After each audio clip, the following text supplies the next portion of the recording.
This is Seb from the Metal Gods Meltdown, and today I am joined by. By me, Steve Conte from New York City. It's great to be chatting this afternoon. Girl with No Name is a killer upbeat tune. How pleased are you with the responses so far to the video that you've released? Oh, thank you, mate. It's kind of funny to be talking to you on a Metal Gods show, and it's such a power pop, melodic tune. But hey, I'll take it. I love all kinds of music, and in fact, I was just watching a Randy Rhoads video the other day that I was just reminiscing how great his playing was. Yeah, so the response has been great. It's the second single from my forthcoming album, which is coming out in April of 24. It's going to be called The Concrete Jangle, and it's on Wicked Cool Records, little Steven Van Zant's label here in New York. And I've written a lot of the songs with Andy Partridge of the band XTC, All which right. I'm very proud of and happy about.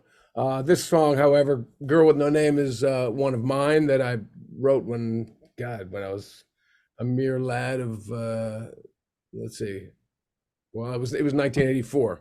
Don't ask me to count. So it was quite some time ago. But, the thing is, to me, a good song never goes out of style, and I'd never really write trendy music anyway. It's like my goal is to always write, stuff that's classic for all time, so Yeah. there you go. 1984, yeah, I was 14 then. 84, bro. Yeah, 84. 84, man. Did I say 94? 1984, man. That's a long time ago. I Yeah, mean, how 40 pleased years. is it then to have it released at last? Yeah. Well, yeah, I had a demo of it. I was when I was writing with Andy, I was like, okay, we had written half the album together, and I was like, okay, I need the other half to be songs of mine that, stack up against those great songs that he and I wrote, because I'm a huge XTC fan, and his melodies are legendary. So I went through some old tapes, and I found this. Thanks. I literally, if you could see my studio here, stacks of these. I mean, Yeah. hundreds of cassettes, Wow. 90-minute cassettes filled with ideas. And I always remembered this song because I knew it was. I wrote it when I was really heavily listening to XTC and a lot of Beatles Yeah. back then when I was a lad, and so I never forgot the song, but I had to like remind myself of a couple of parts. So I Uh-huh. went back and listened to the demo, and it was as good as I had hoped it was, and it stood the test of time. Absolutely, man. So, can you tell us a little bit about the new album then? Is it going to be sort of on the same sort of line as Girl with No Name? Girl with No Name is the poppiest song on the album for Right. sure. It's not a dark album. It's pretty bright, and it's you know I've been releasing albums on my own. Let's see. Well, my first band, Company of Wolves, came out in 1990, and we were like a sort of bluesy hard rock band. We were on Mercury Records, Mhm. uh, but we also had a wide variety of influences. I mean, we loved the Georgia Satellites, we loved the Stones, we loved early Aerosmith, Cheap Trick. So it was like bluesy Right. hard rock with melody. Yeah. And then my brother and I released a couple of my brother was in the band, my brother John, great bass player. He and I split off and did our own band called the Crown Jewels, and where we sort of got even bluesier and went more like the Humble Pie, Faces, Jeff Beck group, Zeppelin, kind of thing. And then kind of reeled it back a little, and I got more classy with my songwriting, shall we say, like better lyrics and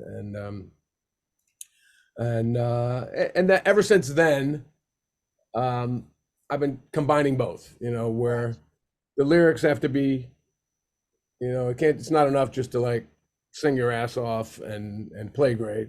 The songs have to have some real poetry. The lyrics have to have some poetry and some meaning. So, but I had yet to do a record that was really showing my earliest influences, like my 60s influences, like when I grew up. Uh-huh. I listened to the pop radio, and it was, the Who and the Beatles and the British Invasion bands in the Yeah.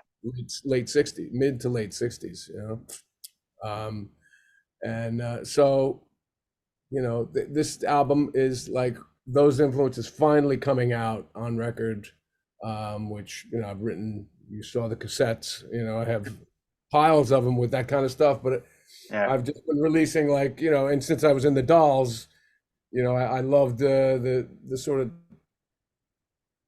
of just seat of the pants, rock and roll garage band kind of vibe, because it was really fun and easy, and you didn't have to labor over it, Yeah. But this is getting back to more song craft and production craft. I play a lot of keys on it, where I play string arrangements and organ, piano, and I'm not a real keyboard player, but I can play well enough to play on my own records. Nothing fancy. Yeah. It's very melodic and a bit psychedelic at times, and very power pop, and I'd say it's like 60s, 80s, 2024. Brilliant. So are you planning to take the album out on the road? And I mean, you still work with Michael Monroe. Could you not do like a support slot thing for him and then go on stage? Oh no, that wouldn't work. I mean, number one, I wouldn't want to play 2 gigs in one night like that. But also, well, I mean, if I did some of my punkier material, but this kind of stuff, I'm not sure. Who knows? I mean, with Michael, we play and we toured Motorhead. I mean, so it doesn't always have to be exactly the same kind of music, but I would tour with someone like Michael, but I wouldn't want to play 2 gigs in one night like that. But there's not many people out there like Michael. I mean, we've been hoping with Michael to hook up on a big tour, like, we've done dates with Alice Cooper and Guns N' Roses and Slash, but we've yet to like go out and Motorhead. We've yet to go out on a tour more than like a week or two, Yeah. 2-3 weeks maybe with somebody, so. Well, talking about Michael, I've interviewed him a few times actually, but I interviewed him at the Rock the Coast Festival in Spain, 2019. Oh yeah, yeah. That one? I remember. Yes, I was there. Fantastic. That was in Costa del Sol. No, where was that? Bengarola. Bengarola, yes. Yeah. Our drummer Carl moved there after. Did he? He liked it so much. Yeah. Oh, it's amazing, man. Honestly, but you were amazing that night. I remember interviewing Michael though, and Rainbow were on the stage, weren't they? And I was really torn because I've always loved Rainbow. And Ronnie Romero just was amazing, and Richie Blackmore. I was in the photo pit. He even smiled. I was like, "That's unbelievable." I was really surprised to see Rainbow on the gig. I didn't even think they were back together. Yeah, it was Ronnie Romero. Are they? No, I think it was a one-off. One-off, yeah. I think it was but it was an amazing night. Anyway, so where do you then all get your energy from? Because I've seen Michael a fair few times, and the guy's still like climbing on the barriers and all sorts. It's unbelievable. That's his thing, man. Everybody's got their thing. What I do is different from what he does. I mean, he is a real like rock star front man. Acrobatics and image, and sometimes I could care less about that stuff. I just kind of I mean, I don't roll out of bed and get on stage, but I mean, I like to look good, but my focus is more on writing great melodies, great lyrics, great songs, playing great, and not so much in the performance, area, but I wish I was like that, but I'm not. I don't have that kind of front man thing. I mean, there's plenty of room for all kinds of front men and lead singers, and I'm a different kind of guy. I'm a musician lead singer. Cool. Right. Yeah. Well, you've been in the music scene industry a long time, and the world has just changed beyond recognition, hasn't it? Are you glad then that you started back in the 70s, 80s, rather than now, when it's just flooded with so many bands and Spotify and stuff? Oh yeah. I mean, if you told me when I was, 11 years old, starting to write songs and thinking, you know, hey, this is what I want to do with my life as a career. And, you know, and then someday you'd not be able to make a living selling records, you know? Yeah. Well, you know, I wouldn't have done anything different. I would have kept doing it. But, you know, it was just a real surprise, actually, that, but, you know, it's been gradually happening for years. I mean, when my band Company Wolves got our first record deal, you know, because I grew up with vinyl. Yeah. Uh, and you know, our first record came out and there was no vinyl. It was just CDs. You know, it was 1990, and they Yeah. weren't releasing vinyl here in the U.S. I think it came out on vinyl in the UK and maybe parts of Europe, but we didn't get any vinyl here. It was all CDs. And you know, as soon as the digital stuff started, it started going. You know, the business for the artist anyway. You know, Yeah. I'm sure the record business, you know, was making shitloads of money. Mm. But yeah, because they could resell everything that they already sold on vinyl on CD. And Yeah. then, you know, then when iTunes came in and, you know, digital stuff, well, first was Napster killing everything with Yeah. free, you know, music.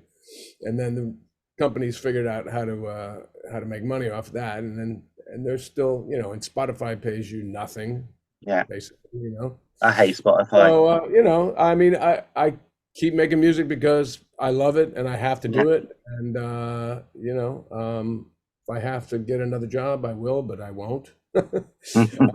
I've never had since, let's see, the last real job I had, I was Right. probably 20. I Okay. know. She's a nightmare. Wow, great eyes. Wow. Yes. Yeah, the last thing I did was I painted houses when I was 20 years old, and then since, yeah, when I stopped doing that, I mean, I was always playing music too, Yeah. but yeah, I haven't in all those years I haven't done anything other than play my guitar, sing, write a song, or write music or record music for, you know, all those years since the 80s, you know. Yeah. So the next one then, like I say, been in the music industry a long time. What is the most outrageous thing you've ever done in the name of rock music? Not quit. No, outrageous, boy.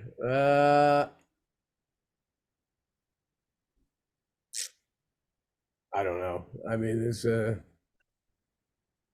next question. You have to take the fifth, yeah. Yeah, it might be. You know, I'm only thinking of the really bad things that I wouldn't want to talk about here. All right. All right. You know, I mean, we had some wild times in the 80s and 90s. Yeah. And yeah, not anything I'm particularly proud of sharing. So, Fair enough. you know, All right. So there'll be many, but if you could catch a standout moment in your musical career just out of the air now, which one would you choose? playing with Chuck Berry. Okay. That's Yeah, amazing. that was it was one of the most amazing nights of my life, actually, because Chuck was my hero from way back. You know, when, you know, first I got into the Stones, of course, and Keith and Beatles and, you know, Zeppelin and the Who and everything. And when I realized that, you know, the Stones and Beatles were doing Chuck Berry songs, I was like, oh, I got to check out Chuck Berry. And I think I worked when I was 16, I worked in a pizza place, or 15, and they had a jukebox, old school, like rock-ola jukebox, you know. And Chuck Berry's single at the time was "My Ding-a-Ling." You Oh remember yeah. that Yeah. goofy little song? But the B side, you know, they had actual 45, Mm, you know, 7-inch records in the yeah. jukebox, and the other side of that record was a live version of "Johnny Be Good" All right. from I think it was the London sessions or something. And I would just, you know, every time I would be at work, I'd just like grab a quarter from the cash register and go over and play that tune. Yeah. And eventually I got a Chuck Berry album, Chuck Berry's Golden Decade, with like all the original songs from the 50s. And so when we got the call to play with Chuck, my brother and I, we had a blues band called the Hudson River Rats, and the promoter called and said, "Do you guys want to back up Chuck?" And we were like, "Hell yeah, man! We've been listening to those records since we were, 13." And that's Yeah. the first guitar solo I ever learned was Johnny Be Good. Right. And so, we of course said yes, and I heard that Chuck said he was going to throw me off the stage because he didn't use any other guitar player. The promoter told me this. Because Chuck asked, "Who's my band tonight?" And the promoter said, picked him up from the airport. "Oh, it's the Conte brothers, John on bass, Steve on guitar." He said, "Guitar? I don't use no guitar player." And the promoter said, "Oh no, Chuck, Steve's cool. He can lay back." And Chuck said, "I'll give him one song. If he ain't happening, I'm gonna throw him off the stage." So I laid way back for the first like 5 tunes, and then Chuck actually gave me a couple of solos. Wow. He gave me four solos, which I was like flabbergasted. I was like, man, I thought I was gonna get thrown off. And then he broke his high E string at the beginning of Johnny Be Good, and all I could think of is what happens in the middle when he does his iconic, solo in the middle. And sure enough, Johnny Be Good points to me. Wow. I've been waiting my whole life for that solo, and so yeah, it was. And I have the whole thing on film. Someday I will put it out there on YouTube. You should definitely, mate. That sounds amazing. You should definitely get that up on YouTube. Yeah. Okay. So next one then. If there was a song about yourself, what would it be called? Oh boy.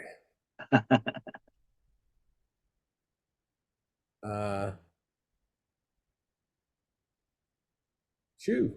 That's a good one. I'll get back to you on that. All right.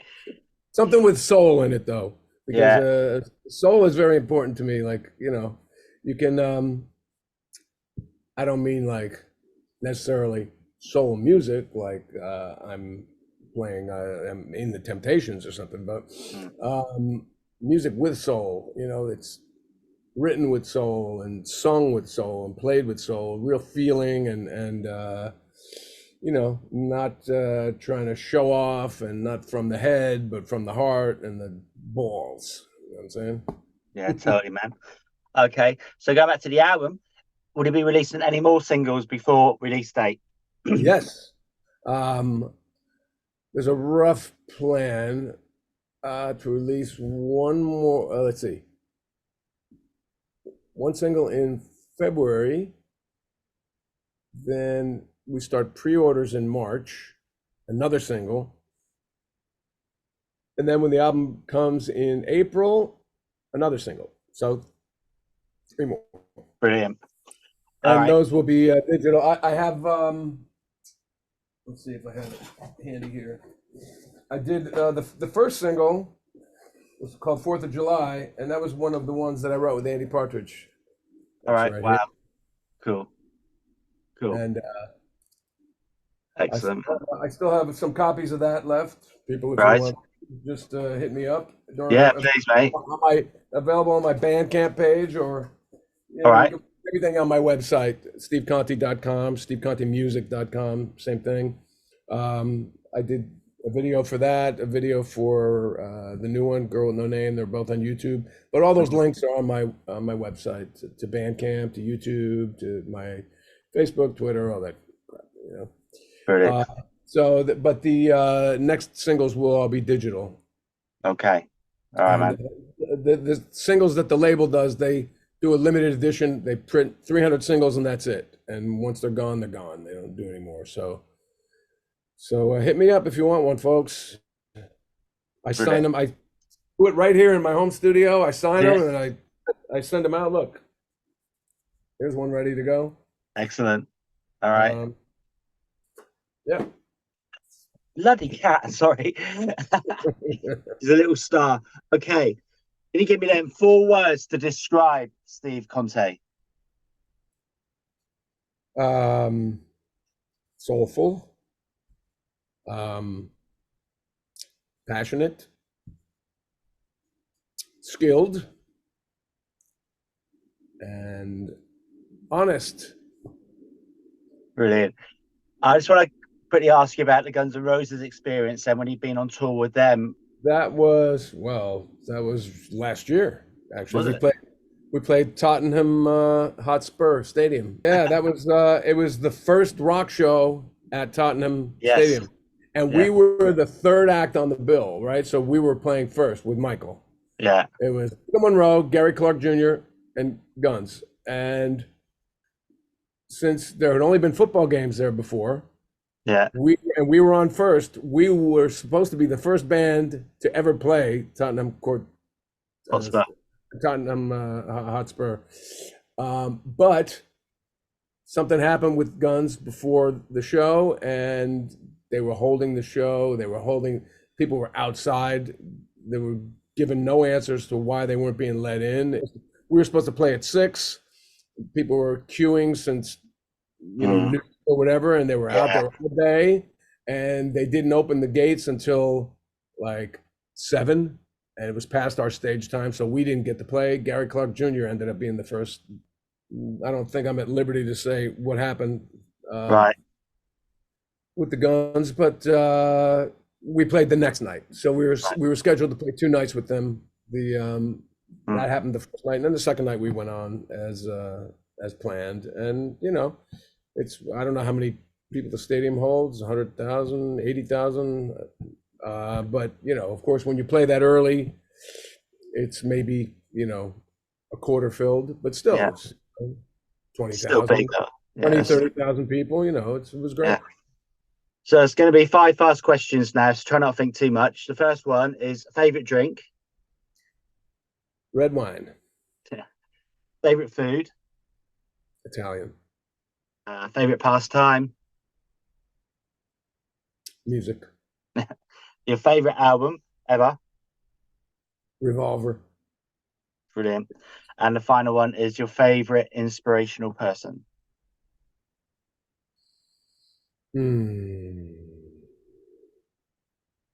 John Lennon. Thanks, y'all, for tuning in, checking me out, checking out the podcast here. Or is it a podcast technically? Or it's going to be on YouTube, SoundCloud, all sorts, all over. Yeah. Okay. So people will be hearing it as well as seeing it. Yeah. So just know, for you people listening and not seeing, my hair looks really quite amazing. Right? At least you got hair. Well, not bad for waking up and kind of rolling out of bed, Yeah. I have a really good hair cutter. My mother-in-law. All right. She wouldn't want me to advertise it, then everyone will be knocking on her door. Anyway, so thanks for checking out the podcast and the video podcast. And, you can find me on, like I said, steveconte.com. I'm on all the usual social media sites, Facebook, Bandcamp. Bandcamp, you can get all my CDs, vinyl, t-shirts, all that stuff. And YouTube, my videos are all there. And, I write back. So hit me up and, send me an email from any of those links or a message, and let me know.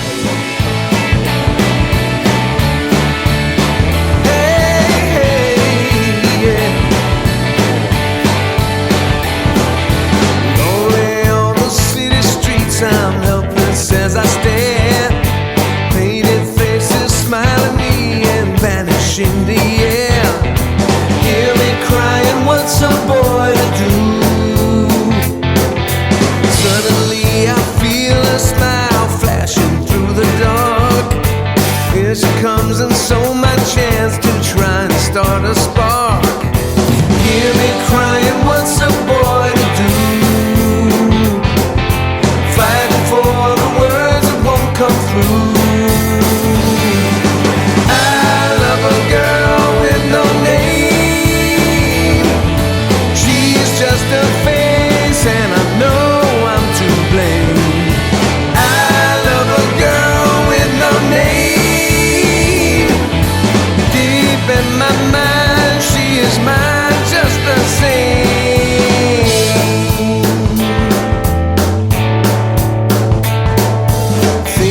If I dream too loud, I'd give my heart away. No, she doesn't turn around, and maybe that's okay.